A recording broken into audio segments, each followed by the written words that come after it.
Good morning. Today I want to talk to you about addiction. And I didn't know that I would ever really talk about this in this way.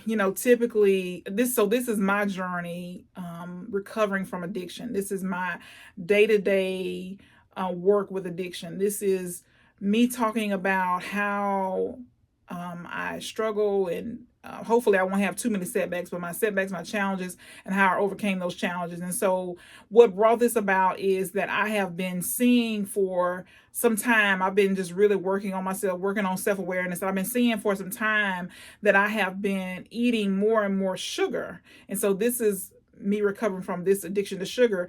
But it's not just this addiction to sugar. There are other addictions that I see now that I didn't know that I had.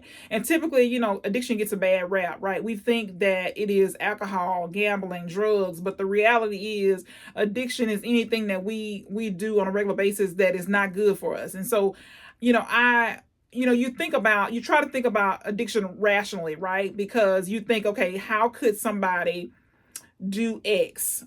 Let's say, for example, do drugs, and they know that it's harmful for their body. And the reality is that God is the only one that can heal addiction. Now we should use exercise some self-control, right? We should have some ability to exercise some self-control. But I believe that the only person that can fully help us with ending the addiction forever is God. And so this is what I've been dealing with. So what happened for me initially was I started to notice myself eating more sugar. And so the reason, so I know sugar is addictive, but I could actually see it in my own life. So what happened for me was I started this work, and it is super stressful, and I started to, and there are a lot of things underlying, right? It's not just this one thing. There are other things that are underneath the surface, and I'll talk about those as I go. But one of the things I noticed is that the more stressed I was, the more sugar I would eat. And I could see that if you eat one piece of candy, and you can mark my word, and you can go and watch it and test it out for yourself, you eat one piece of candy, it's something about the sugar that's so addictive that you want to eat another piece of candy, another piece of candy, another piece of candy.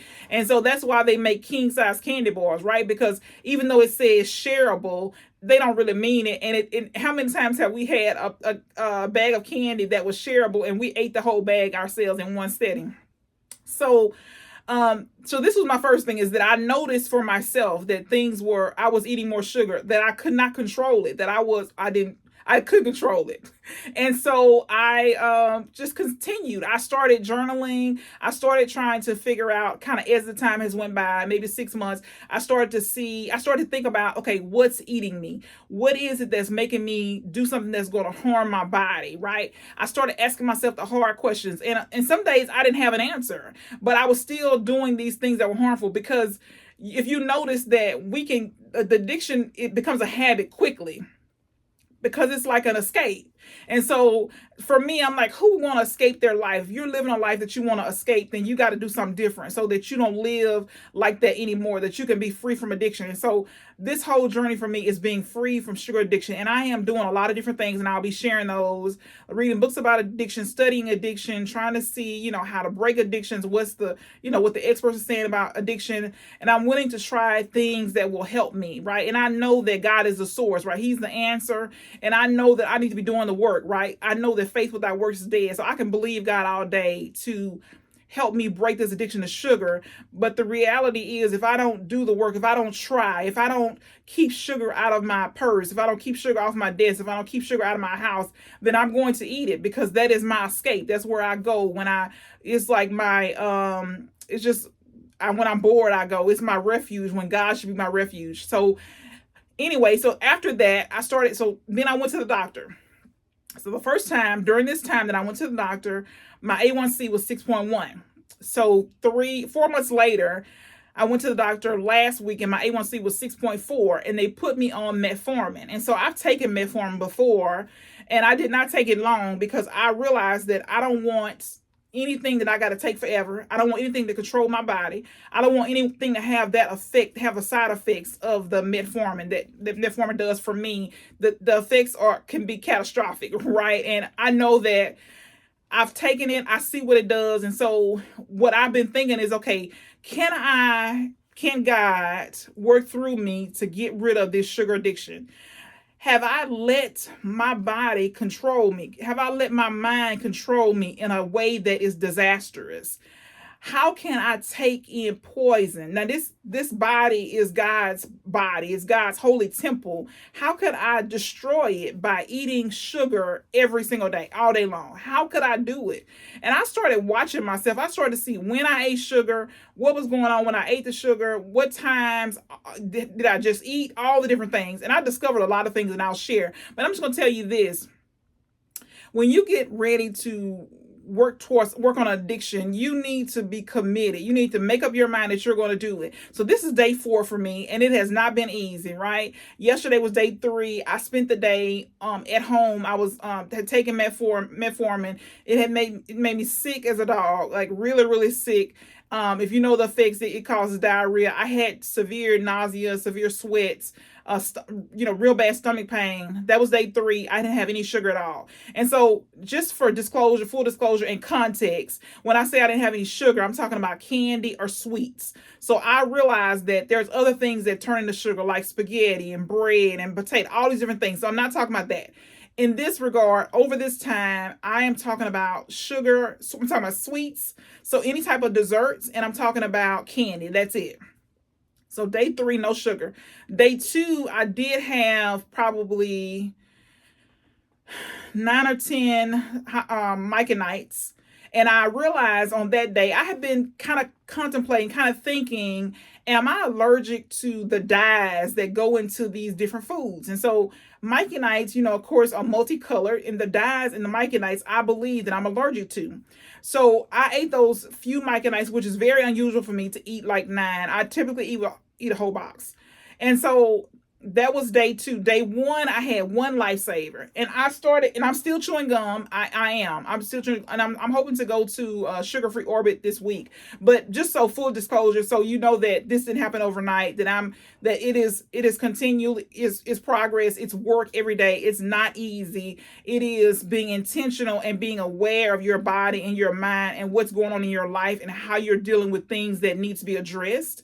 I figure that whatever is eating us will eat us alive if we don't figure out how to handle things the right way. If we don't figure out how to address things, we don't just let things slide. We don't just let things go. In the proper format, right? Because some stuff you let go because it's not worth it. Some stuff needs to be addressed, and if it doesn't, we don't address it, it festers and it turns into other things that affect our health. So I wanted to share this journey because we often put addiction in a certain box, but the addiction could be anything. It could be addiction to work. It could be addiction to exercise. It could be addiction to food. And so there are different things that we could be addicted to. It's not just what we gasp at when we see somebody who's addicted to drugs or alcohol or gambling, and we wonder how they got there. And the reality is they got there one step at a time, just like we got there overeating, eating sugar, eating poison, feeding our body poison the same way, one step at a time. And so this is so important to me because I want to be able to beat this addiction to sugar, and then I can move on to other things. But it has brought up a lot of things for me. It has made me more conscious of what's happening in my mind, in my body, in my life at the moment at work, that's making me run to something that's not good for me. And also, it made me appeal to the taste. What is it that the taste does? How long does that satisfaction last? And I ask God to come into me and come into my life, come into my heart, to do all the satisfying, to do all the appealing, to do all the things that make me run to sugar, that he will be everything that I need, that he'll fill every void that I have,